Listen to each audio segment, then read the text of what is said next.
Good evening, everyone. Charges have now been filed in a disturbed burial case in Cape County at a cemetery that predates the Civil War. Blake Showalter is live in the studio now with the latest details. Jeff, the Cape Girardeau County Sheriff's Office announced that 3 people have been charged with felonies in connection to a disturbed burial case at English Cemetery and 2 additional cemeteries. Prosecutors are charging Ronald Clark, who according to online records is the owner of the property, as well as Dale Burke and Jeremy Spooler with 18 counts of disturbing a marked burial site. In the probable cause statement, investigators say Clark hired Burke and Spooler to move the graves and rebury them to make room for development, offering both Burke and Spooler over $1,300 for each grave moved.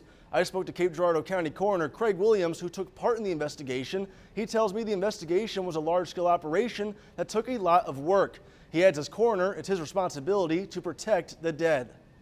So my job as Cape Girardeau County Coroner, and every coroner in the state of Missouri, we are the representatives of the deceased. We speak for those that cannot speak for themselves. And just because somebody's buried, it's part of our job and our duty to ensure that they're still protected. Even when you're passed away, you still have rights. He says they will work on getting everything back to where it belongs and restoring everything as it was before. Live in the studio, Blake Showalter, Heartland News.